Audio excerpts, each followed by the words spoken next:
Ali bin Abi Thalib dilahirkan di Mekah, daerah Hijaz, Jazirah Arab, pada tanggal 13 Rajab. Menurut sejarah, ia dilahirkan 10 tahun sebelum dimulainya kenabian Nabi Muhammad, sekitar tahun 599 Masehi atau 600 Masehi. Ali bin Abi Thalib dilahirkan dari ibu yang bernama Fatimah binti Asad, di mana Asad merupakan anak dari Hashim, sehingga menjadikan Ali merupakan keturunan Hashim dari sisi bapak dan ibu. Orang pertama yang menyambut dakwah Rasulullah seusai mendapatkan wahyu pertama adalah istri Rasulullah, Siti Khadijah. Selain itu, ada pula sosok sepupu Nabi Muhammad, yakni Ali bin Abi Thalib. Ali bin Abi Thalib merupakan keluarga sekaligus laki-laki pertama yang menerima dakwah Nabi Muhammad. Pada saat itu, Ali bin Abi Thalib masih berusia 10 tahun. Setelah Ali bin Abi Thalib, sahabat karib Rasulullah sejak kecil yakni Abu Bakar menjadi orang selanjutnya yang masuk Islam, kemudian diikuti oleh Zaid bin Haris serta Ummu Aimah. Ali bin Abi Thalib bin Abdul Muthalib adalah anak paman Rasulullah yang bernama Abu Thalib. Nasabnya dengan Rasulullah yaitu pada kakeknya yang bernama Abdul Muthalib bin Hashim. Abdul Muthalib bin Hashim memiliki seorang anak yang bernama Abu Thalib. Abu Thalib memiliki hubungan sebagai saudara laki-laki kandung dengan bapak Nabi Muhammad yang bernama Abdullah. Ali bin Abi Thalib sebenarnya memiliki nama lahir Asad yang berarti singa. Nama tersebut merupakan pemberian dari sang ibu sebagai bentuk kenangan dari bapaknya yang bernama Asad bin Hashim. Sifat fisik Ali bin Abi Thalib digambarkan sebagai sosok laki-laki dengan bentuk tubuh yang sedang, tidak terlalu tinggi dan tidak terlalu pendek, namun cenderung lebih sedikit pendek. Ia memiliki tubuh yang kokoh, kuat, dan terlihat agak gemuk. Lehernya proporsional dengan pundak yang lebar layaknya tipikal laki-laki perkasa pada umumnya. Ali bin Abi Thalib disebut memiliki wajah tampan dengan warna kulit sawo matang. Sebagai keturunan Bani Hashim, ketampanan ini merupakan hal wajar karena memang rata-rata fisik mereka seperti itu. Ali bin Abi Thalib termasuk ke dalam orang yang sangat dipercaya oleh Rasulullah. Ia banyak membantu Rasulullah pada saat proses hijrahnya. Salah satunya yaitu saat Rasulullah memutuskan untuk melakukan hijrah ke Madinah. Sosok Ali bin Abi Thalib rela menggantikan Rasulullah di atas tempat tidurnya.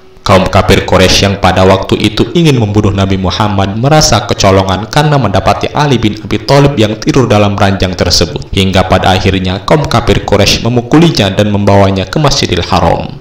Bantuan Ali yang lain juga dilakukan pada saat Nabi Muhammad meninggal. Ali bin Abi Thalib menjadi salah satu sahabat Rasulullah yang menjadi Khulafaur Rasyidin yang memiliki arti sebagai khalifah yang sangat arif bijaksana. Bukan hanya itu saja, Ali bin Abi Thalib juga menyandang sebagai gelar Amirul Mukminin yang berarti memimpin orang-orang yang beriman. Betapa luar biasanya Ali bin Abi Thalib dalam membantu Rasulullah untuk meneruskan ajarannya. Setelah masa hijrah dan tinggal di Madinah, Ali menikah dengan Fatimah Az-Zahra, putri Nabi Muhammad SAW. Ia tidak menikah dengan wanita lain ketika Fatimah masih hidup. Setelah itu, Ali menikah dengan Ummu Banin binti Haram, Laila binti Mas'ud, Asma binti Umais, Sahbah binti Rabi'ah, Umamah binti Abil As, Haulah binti Ja'far, Ummu Sa'id binti Urwah, dan Mahabbah binti Imru'ul Qais. Beberapa saat setelah menikah, pecahlah Perang Badar, perang pertama dalam sejarah Islam. Di sini Ali betul-betul menjadi pahlawan di samping Hamzah, paman Nabi Muhammad. Banyaknya Quraisy Mekah yang tewas di tangan Ali masih dalam perselisihan, tetapi semua sepakat dia menjadi bintang lapangan dalam usia yang masih sangat muda, sekitar 25 tahun.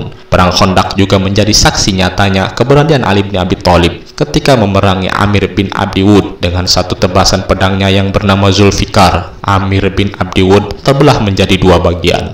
Setelah perjanjian Hudaybiyah yang memuat perjanjian perdamaian antara kaum muslimin dengan Yahudi, di kemudian hari Yahudi mengkhianati perjanjian tersebut sehingga pecah perang melawan Yahudi yang bertahan di benteng Khaybar yang sangat kukuh. Biasa disebut dengan Perang Khaybar. Ali bin Abi Thalib mampu menghancurkan benteng Khaybar dan berhasil membunuh seorang prajurit musuh yang terkenal jagoan dan pemberani yang bernama Marhab, lalu menebasnya dengan sekali pukul hingga terbelah menjadi dua bagian. Hampir semua perangan yang terjadi ia ikuti kecuali Perang Tabuk karena ia mewakili Nabi Muhammad untuk memimpin kota Mekah. Setelah Utsman terbunuh oleh para pemberontak Mesir pada tahun 656 Masehi, kandidat potensial untuk mengisi jabatan khalifah adalah Ali dan Tolhah. sebagai khalifah keempat yang memerintah selama sekitar 5 tahun. Pada tanggal 19 Ramadan 40 Hijriah atau 27 Januari 661 Masehi, saat sholat di Masjid Agung Kufah, Ali diserang oleh seorang Khawarij bernama Abdurrahman bin Muljam. Dia terluka oleh pedang yang diracuni oleh Abdurrahman bin Muljam saat ia sedang bersujud ketika sholat subuh.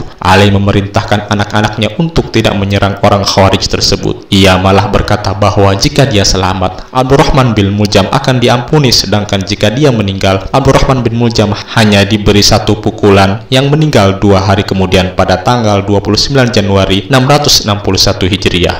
Hasan bin Ali memenuhi kisos dan memberikan hukuman yang sama kepada Abdurrahman bin Muljam atas kematiannya. Mengenai makam Sayyidina Ali radhiyallahu anhu, ada yang mengatakan jenazah beliau dimakamkan di Darul Imarah di Kufah, Irak, yang dulu tempatnya sengaja dirahasiakan, namun yang pasti di dekat Gunung Imarah. Ada juga sebagian yang berpendapat bahwa makam Sayyidina Ali terletak di tempat suci Najaf, Irak. Untuk pemakaman di kota suci Najaf, Irak, yang sekarang menjadi pemakaman terbesar sedunia, ada sebuah kisah menarik, yaitu adalah Syekh Ibnu Khalqan yang mengisahkan penemuan makam ini oleh Khalifah Harun ar-Rasyid, yakni ketika sang khalifah berburu dan memasuki daerah yang sekarang menjadi pemakaman Sayyidina Ali, beliau meloloskan harimau peliharaannya untuk memburu hewan yang dilihatnya. Hewan buruan itu lari semburat menuju ke depan. Dalam aksi kejar-kejaran antara harimau dan hewan-hewan buruan itu, ada kejadian menakjubkan, yaitu ketika hewan buruan itu melewati sebuah tempat, harimau-harimau yang mengejarnya mendadak berhenti bersamaan, tidak mau meneruskan mengejar. Mereka terdiam dan menunduk. Heran sang khalifah dengan fenomena ajaib ini. Tiba-tiba di tengah keheranannya, muncullah salah satu orang ampuh yang mendekati dan berkata kepadanya, "Hai pemimpin orang mukmin, maukah Anda kutunjukkan pemakaman putra dari anak pamanmu jauh, yaitu Sayyidina Ali yang Anda tidak tahu? Sungguh sebuah kehormatan yang sempurna. Ini adalah kuburannya." "Dari mana Anda tahu?" tanya Khalifah Harun ar-Rasyid. "Karena dulu aku pernah mendatangi kuburan ini bersama ayahku, Fairuz. Beliau memberitahuku dulu sekali beliau juga menziarahi makam ini bersama Sayyidina Ja'far Shadiq radhiyallahu anhu. Sayyidina Ja'far menziarahi bersama ayahnya, Sayyidina Muhammad al-Baqir radhiyallahu anhu. Sayyidina al-Baqir juga menziarahi bersama ayahnya, Sayyidina Ali Zainal Abidin radhiyallahu anhu. Sayyidina Ali Zainal menziarahi makam ini bersama ayahnya, Sayyidina Husain, yang paling mengetahui tanda-tanda bahwa itu adalah makbarah ayahandanya, Sayyidina Ali karamallahu wajhah." Setelah mengetahui keterangan tersebut, Khalifah Harun ar-Rasyid langsung menyuruh bawahannya untuk memagar tempat itu, dan pondasi pertama pembangunan diprakarsai Khalifah Harun ar-Rasyid, lalu menjadi semakin baik dan baik setelah penguasa-penguasa setelahnya.